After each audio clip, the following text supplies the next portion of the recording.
Assalomu alaykum hammalarga. Endi avvalambor o'zim rahmat aytmoqchiman. Ko'pincha bu yerda tadbirkorlar va mendan oldin tadbirkorlar so'z etganlar. Men esa hisob tomonidan, raqamlar tomonidan, raqam bilan ko'proq ishlayman. Shuning uchun ozgina raqam tomonidan, hisobot tomonidan, moliyaviy tomonidan aytib o'tmoqchiman. Bizlar uchun Namangan bu shunchaki viloyat emas. Bu O'zbekistonning kecha ham aylanib keldik. Eng dinamik sanoat markazlaridan biri deb o'ylayman. Va biz uchun ayniqsa muhim, chunki biznes nafaqat O'zbekiston markazida, Toshkent shahrida va nafaqat taqdimotlarda, balkim hududlarda kompaniyalarning kundalik faoliyatida shakllanadi. Biz Loyalty Group kompaniya, konsalting kompaniya, buxgalteriya, yuridik xizmatlarni ko'rsatib yuribmiz. Ismim Diana Nurjanova, 15 yildan buxgalteriya bo'limida ishlayman. Undan 8 yildan beri bosh buxgalter bo'lib ishlayman. Auditorlik ham o'sha orasida auditorlik ham qilganman, o'sha milliy hisobotni ham topshirganman. O'shaning uchun ozgina moliyaviy tomonni ham gapirmoqchiman. Loyalty Group o'zi 8 yildan ortiq muqaddam Gruziyada tashkil etilgan kompaniya. O'zbekistondagi filial 2 yildan beri bozorda xizmat ko'rsatyapti. Yuridik va jismoniy shaxslarga, shu jumladan xorijiy kompaniyalarga professional xizmatlarni ko'rsatmoqdamiz. Bugun bizda 100 tadan ortiq kompaniya xizmatni ko'rsatamiz. Ulardan 65 tasi IT Park rezidentlari. Bugun nima haqida gapirib bermoqchiman? Bu Loyalty Group to'g'risida o'tdim hozir. Ikkinchisi asosiy muammolar biznesi hisob tomonidan, moliyaviy tomonidan. Uchinchisi 2026-yil hamda 2027-yil qanaqa katta o'zgarishlar soliq tomonidan kelib chiqyapti. Amaliyotdan 3 ta real case'lar. Outsourcing va shtatdagi buxgalterlar qaysi biri foydali, ya'ni farqlari, foydali emas, farqlari qanaqa bo'ladi? Consulting biznesning o'sishining kaliti, ya'ni consulting nimaga biznesga foydaliroq shtatdan ko'ra.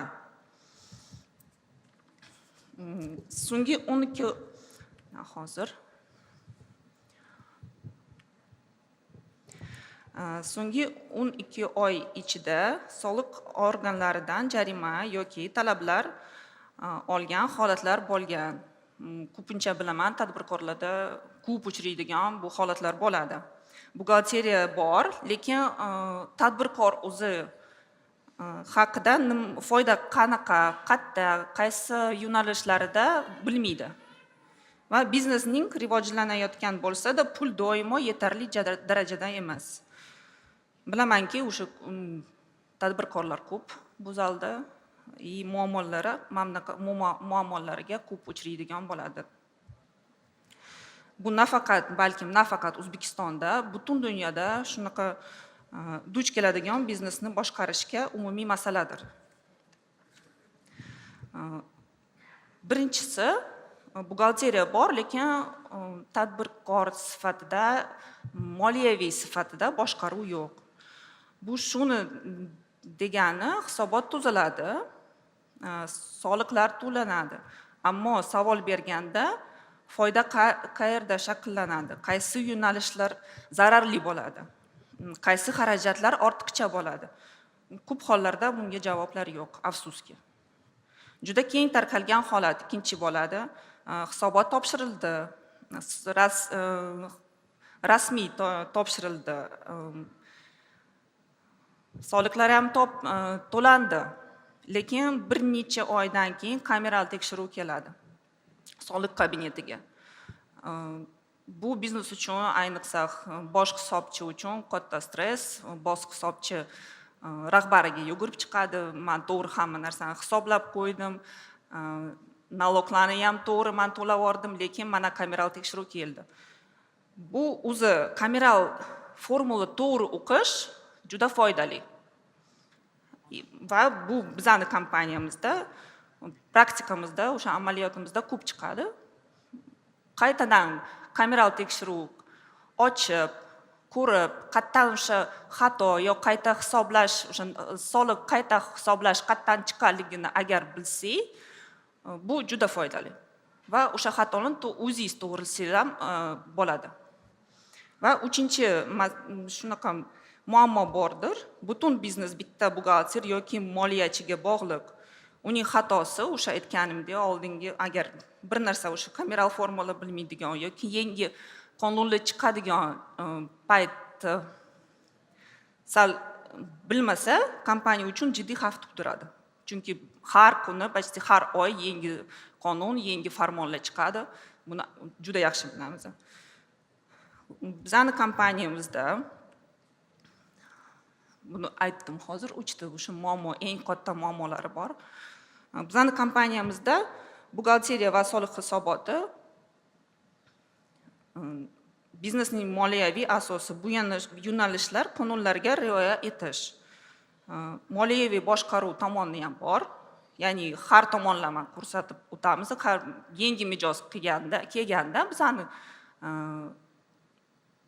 masalan outsourcingga kelganda biz uni analiz qilamiz.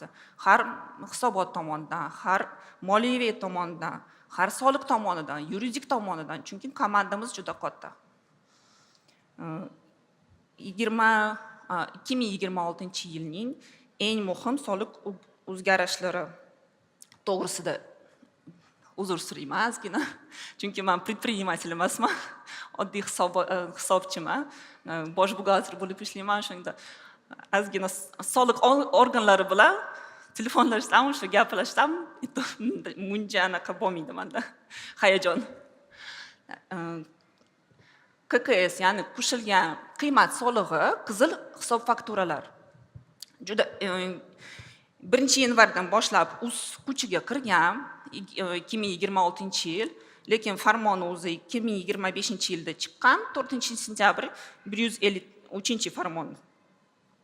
Bu degani, siz yetkazib beruvchi hisob faktura qizil rangi bo'lib chiqsa, bu uning KKSni hisobga ola olmaysiz. Ya'ni 2 baravar KKS siz bo'yningizga, ya'ni sotib oluvchiga tushadi. Bu albatta moliya o'sha sotib oluvchiga juda zararli bo'ladi. Buni oldini olish uchun bizning maslahatimiz yetkazib beruvchi analiz qilish kerak, albatta shart. Keyin shartlarini ham qaytadan qurib chiqish. Ya'ni agar sizda 100% avans predoplata bo'ladigan bo'lsa, undan 100% emas, birinchidan KKS olib tashlab, o'sha summasini olib tashlab, себестоимость narxini predoplata qilib olasizlar, keyin счет faktura, hisob faktura yashil rangga keladigan bo'lsa, bemalol 12% yana to'lab berishingiz mumkin. Soliq qo'mitasi doimo avtomatlashtirish ustida ishlaydi. Bu hammamiz bilamiz. Biz hisobchi tomonidan juda har kuni yangi o'zgartirishlar chiqyapti, biz ham xursandmiz undan. Ya'ni masalan, mol-mulk ijaraga berishdan olinadigan daromad bo'yicha manbada ushlab qolinadigan jismoniy shaxslar daromad solig'i avtomatik tarzda e-ijarada tizimidan o'zi hisoblab, o'zi hisobotiga tushadi. Ya'ni buxgalter faqat o'zini soliq kabinetiga kirib, avtomatik tarzda yaratib bersa, bu hozir osonroq. Eng muhimi e-ijara tizimida to'g'ri o'sha shartnoma, o'sha ijara shartnoma kirgizish shart. Yuridik shaxslar bo'lsa, bunga muammo bo'lmaydi. Jismoniy shaxslardan olinadigan ijara.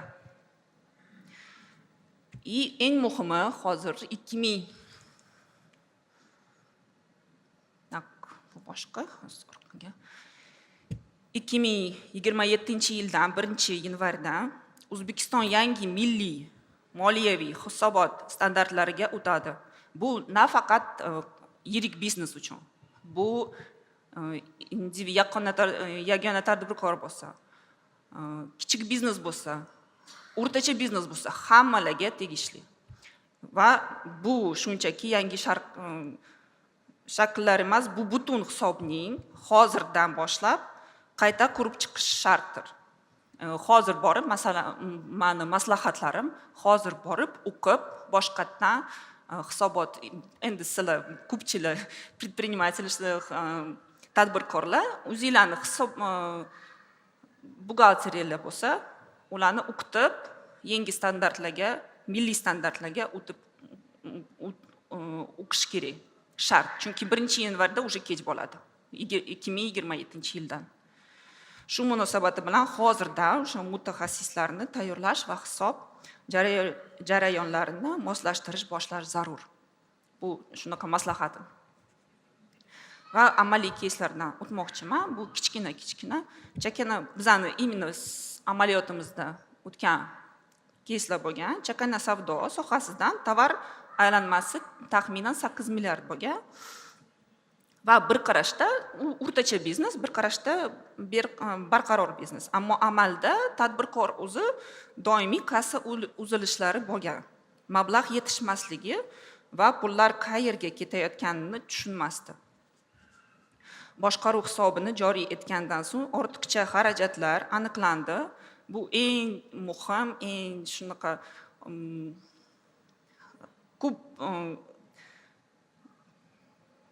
anaqa bermaydigan shu darajada bo'ladi xarajatlar. Qonunchilik doirasida soliq yuqi ham qaytadan optimallashtirildi. Tadbirkor moliyaviy rasmini aniq tushuna oldi. Ikkinchi keys xorijiy kompaniya, juda yirik kompaniya bo'lgan deb hisoblangan jarima oldi. Yana kameralniy проверка keldi. Kameralniy проверка ham foyda solig'idan bo'lgan, ham dividend solig'idan bo'lgan, ham KKS tomon solig'idan bo'lgan. Shu hamma где-то taxminan 2,5 milliardlarga soliq qayta to'lashi o'sha jarima qo'yilgan soliq organlarida. Lekin qayta ko'rishimizdan keyin hisobot qayta topshirildik. Ya'ni lekin o'sha kompaniyada ham bosh buxgalter bor edi. Ikkita yordamchi ham bor edi. Lekin o'sha kameral 2,5 milliard kameral kelgandan keyin bosh buxgalter aytdiki, rahbariga menga yordam kerak. Chunki men o'ylaymanki, hamma narsa hamma joy-joyida. Nimaga qatdan chiqqanligini o'zim ham tushunmadim dedi. Lekin biz keyin boshqa yordam berdik va 2,5 milliarddan keyin 400 milliongacha to'ladilar. O'sha korxona почти 2 milliardda anaqa qildik. То есть pulni tejadik ularniki. Uchinchi keys bilan bo'lgan, lekin bu keys ko'pincha moliyaviy tomonni tekshirdik. Kompaniya hisobot sifati tufayli kreditdan rad etildi. Kompaniyamizning moliya ekspertlari o'zimizning rahbar bo'ladilar. Moliyaviy hisobotni tartibiga keltirish va shaffof moliyaviy model tayyorlashga yordam berdilar. Natijada kredit tasdiqlandi o'sha korxonaga. Bu chunki o'sish uchun har bitta korxonaga bu juda muhim, kredit olish. Ozgina o'sha yaxshimi yomonmi deb aytmoqchi emasman. Faqat qanaqa farqlari bor deb aytmoqchiman. Shtatdagi buxgalter bo'lsa, yuqori ish haqqi va qo'shimcha xarajatlar. Qo'shimcha xarajatlar deganimdek, chunki shtatdagi kompaniya katta shtat bo'lishi kerak. Yirik kompaniya bo'lsa, даже o'rtacha kompaniya bo'lsa, bitta bosh buxgalter, bitta yordamchi bo'lishi shart. Bitta bosh buxgalter ulgurmaydi hozirgi paytda. Inson omiliydan bog'liq. Ya'ni kasal bo'lsa, ya'ni dekretga chiqsa, bu bor narsa. Tajribaning cheklangani bitta buxgalter yoki yordamchi bo'lsa, bu bosh buxgalter vaqtlari bo'lmaydi. Ya'ni o'qishga qaytadan kamdan kam borib boshqatdan o'qishi vaqt topadi. Xodim almashinuvida ishning sekinlashish xavfi. Bu ham uchinchisi bilan bog'liq. Butun mas'uliyat sizda. Ya'ni buxgalter kasal bo'lsa, chiqmaydi ishga bo'ldi. Bu tadbirkor bitta o'zi bilan o'sha hisob raqamlar bilan qoladi. Bizlar bilan outsourcing, chunki bizlar jamoamiz juda katta. Hozir buxgalteriyamizda 9 ta buxgalter o'zi ishlaydi. Vazifalar kompleks ko'rib chiqiladi. Bu degani yuridik tomoni ham ko'rib chiqiladi. Yangi kompaniya kelganda oldin aytganimdek, ham yuridik tomoni yoki o'zimizda hozir bizda yurayotgan kompaniya bo'lsa, yangi dogovor kelsa, bu ko'pincha eksport xizmatlari bo'ladi. Ko'rib beringlar deyapti. Biz buxgalter tomonidan ko'ramiz, lekin yuridik bo'limiga ham borib ko'rib chiqinglar deb aytamiz. Ko'pincha o'rtacha biznesda yurist yo'q. Mas'uliyat aniq taqsimlanadi. Xavflar kamayadi, ya'ni o'sha tomondan ko'p moliyaviy, yuridik va buxgalteriya tomonidan ko'rgandan keyin har tomonlama xatolardan sug'urta qilingan bizning kompaniyamizdan bu azgor degani emas, bu boshqa. Именно agar shu oldin aytganimdek, masalan, kompaniyaga kameral proverka bizning xatoyimiz qilganimiz uchun kameral proverka kelsa, kompaniyaga zarar yetkazsa, agar bizda sug'urtamiz bor, o'sha sug'urta qoplanadi.